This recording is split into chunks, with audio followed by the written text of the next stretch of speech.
What next for the Deputy President William Samoei Ruto? Because just as we predicted, President Uhuru Kenyatta is not going to support his deputy for the presidency in 2022 as he promised. He has betrayed his deputy. But what next for the DP? Because today, Isaac Ruto is meeting with President Uhuru Kenyatta at State House. And Uhuru Kenyatta personally airlifted him. Uhuru sent choppers to go and airlift the former Bomet governor from Bomet. And yesterday, the president is also rumored to have met with Evans Kidero. That tells you that the president is actually reorganizing himself. But what next for the DP? Today, I want us to look at the options available for the DP. And I will be very brief. The first option for me, and this is something which one of the guys on this platform actually explained to me so well, is that the deputy president must go back to Rift Valley and plan his future again from there. Basically, he must go back to Rift Valley and consolidate that region. And the question is, as things stand today, the DP basically controls Rift Valley. But why must he go back to that region again? Yet he controls it. We all know that Kanu was in power for 24 good years. And we know that Daniel Toroitich Arap Moi was also a vice president of the Republic of Kenya. And during that period, the former president created networks. He created people. He even created the deputy president. But when the deputy president became the deputy president of the Republic of Kenya, he embarked on destroying the Kanu network down there, which was a good politics, by the way. But instead of destroying the Kanu network, the DP started destroying the former Kanu leaders from the region. And this is how he missed the point. The DP destroyed Sally Kosgei. The DP destroyed Henry Kosgei. He stopped them. The DP destroyed someone like Franklin Bett, a guy who was a former State House controller and a former cabinet minister. He destroyed Isaac Ruto. The DP destroyed Joshua Kulei and many other former Kanu leaders from that region. These are the guys who understand power. These are the guys who, having been in power for that long time, could have been able to navigate, help the DP navigate the dirty politics of this country. Instead, the DP brought Cherargei. The DP brought Oscar Sudi. The DP brought Sang. Very young guys, which is okay, but they don't have the experience. Look at the way Kipchumba Murkomen was being kicked out of Senate majority, and he did nothing. So the DP must go back to Rift Valley and mend fences with some of these people and allow these people to start playing a key role around him. Sally Kosgei, for example, understands this country so well. She's someone I believe if the DP is serious, the DP must go and look for him. What about someone like Franklin Bett? He can revive them because these guys, they've seen it all in politics. And I always say that in politics, nothing just happens out of mere coincidence. When Alfred Keter was at the station, the Kass FM, he mentioned that the DP must go away with these old guards, with these young boys who are misadvising him and look for experienced politicians. Politicians who've seen it all, who actually don't care, but only cares. People who can tell the DP, mzee hapa, tusienda hapa, hapo naenda vibaya. Not people who are waiting for the DP to make move and then start clapping. So that's why he must go back to Rift Valley. And not only that, if you take, for example, West Pokot. West Pokot is an area which has not embraced the deputy president. In 2013, for example, Samuel Pogisho stood with the DP in West Pokot and he contested. What happened to Samuel Pogisho? He was defeated because he was associated with the DP. In 2017, Samuel Pogisho now decided to align himself with KANU. What happened again? Pogisho now managed to win. That tells you that there's a problem somewhere. You go to places like the Maasais. So the DP must go back to Rift Valley and ensure that the Rift Valley is fully consolidated. And the guy was telling me, because he comes from Elgeyo Marakwet, that even in Elgeyo Marakwet, the governor left DP camp for KANU because of people like Kipchumba Murkomen, people who don't want anybody else to advise the DP. So that's the first move the DP must execute. The second thing the DP must do, in my view, is to form a political party. But there's a major problem. There's a major problem with forming a political party. The moment the DP will directly form a political party, he will be viewed as someone who is advancing the agendas, the ideals of another political party. And that would mean breaking the Political Parties Act. And anybody would use that to push for his resignation from government. And I'm sure that's probably the reason why the DP so far is still sticking with Jubilee Party. But Jubilee Party is gone. So he must form a political party. And after forming a political party, either through proxies or the rest, he must identify himself with that party. Because in this country, don't be cheated. People follow personalities. These political parties are formed around personalities, not really ideologies. That's why Jubilee was Uhuru, URP, TNA was Uhuru, URP, Ruto, ANC, Mudavadi, Wiper, Kalonzo, ODM, Raila Odinga. KANU ilikuwa chama ya mama na baba, Moi.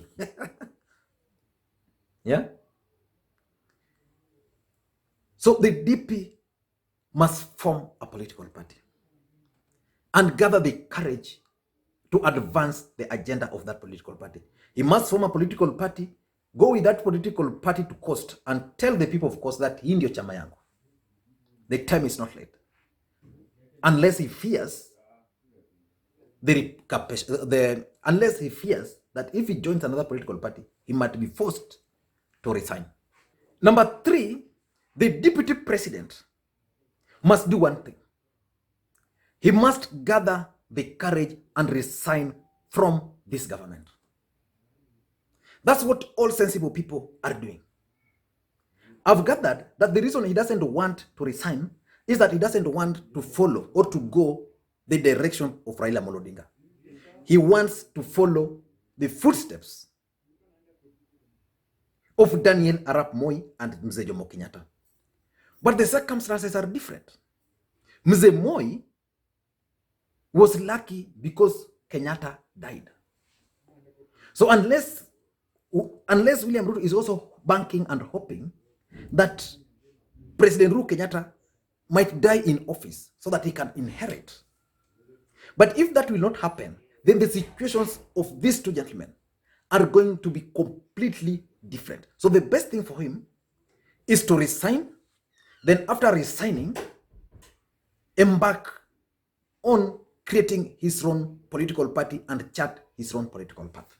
So that's the thing he can do. And this is the right time when he can still run away with the sympathy, when his people are being undermined and frustrated. How do you explain a situation where the deputy president calls for a meeting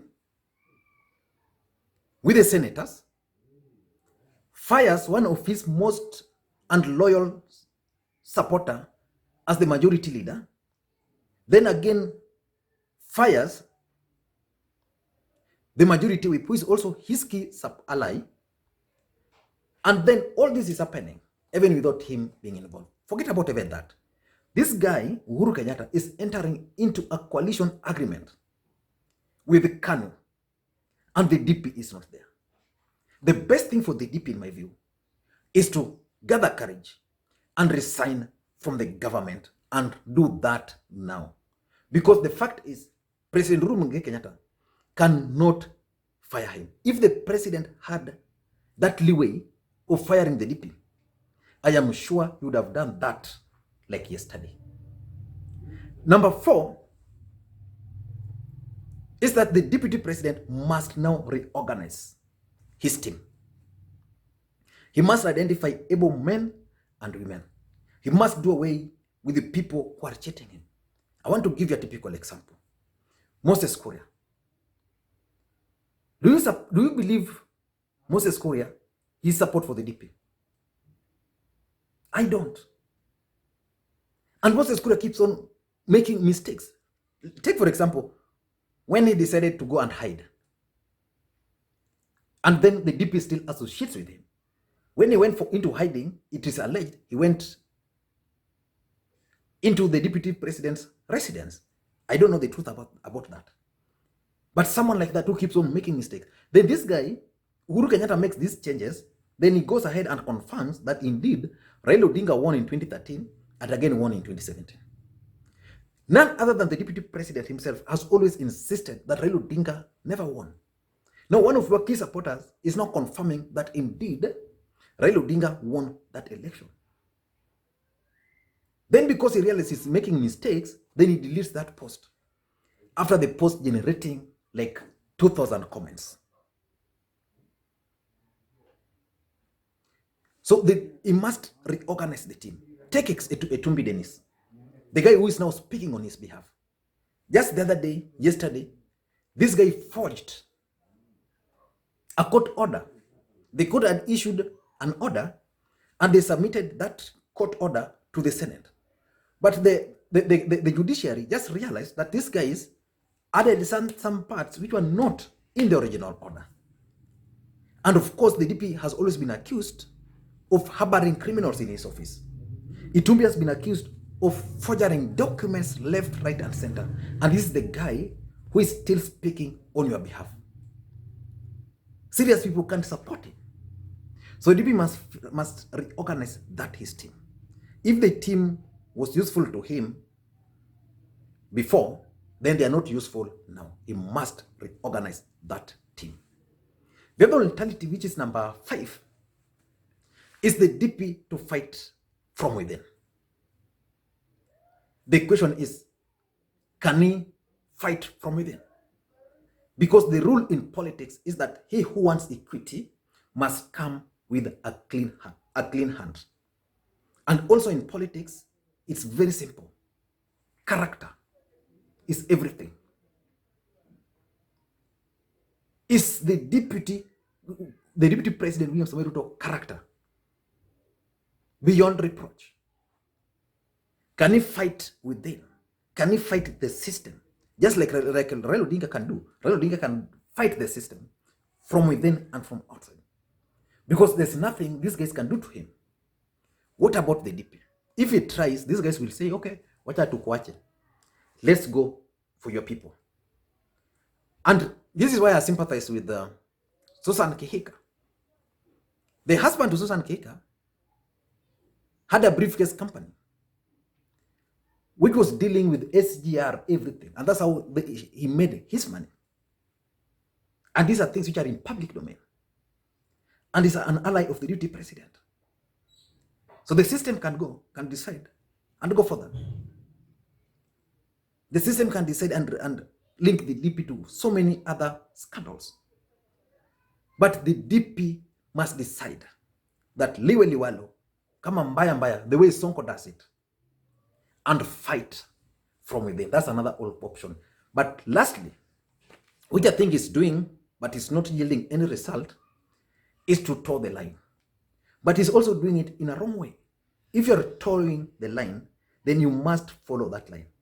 There is no way you can pretend to love President Uhuru Kenyatta, to be his key supporter, yet all your allies are attacking the president. Today, you are driving in the same vehicle with Ndindi Nyoro. The next day, Ndindi Nyoro is the one leading onslaught against the president. It can't work like that. If he has to toe the line, he must tell his troops, wacha tukae wajinga.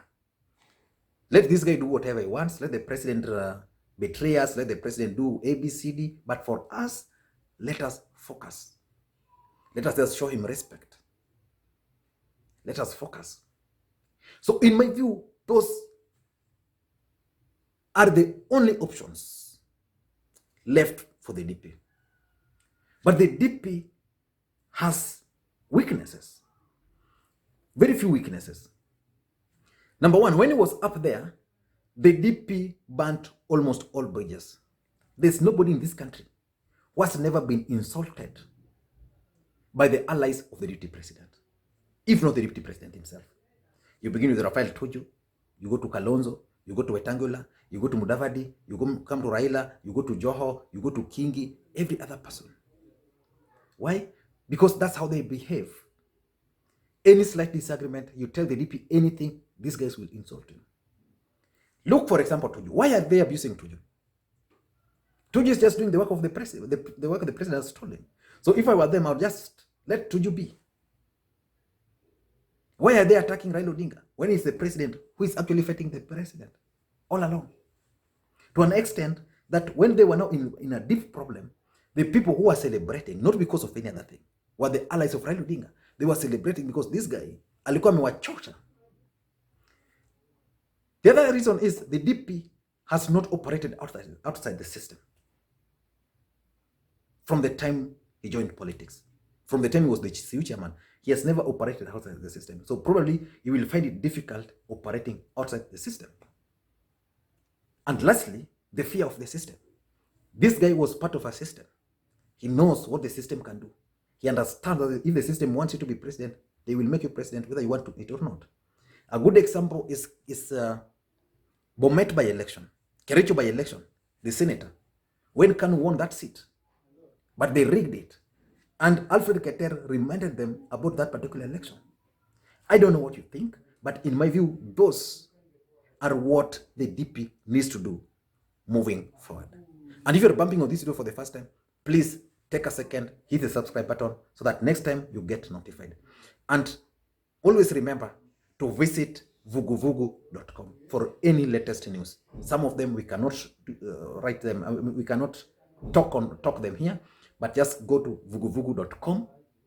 You'll always find latest updates on that blog. Thank you guys, and please, the other request I make, help me create interactions. Very simple. Give the video a thumbs up if you like it. If you don't like it, just give it a thumbs down. From there, I'll be able to know whether the content is good or bad so that I can improve. But the best one is just drop your comment. What do you think is next for the Deputy President, William Samoei Ruto? Thank you guys, and please have a blessed day. Until next time, it's Lee Makwiny.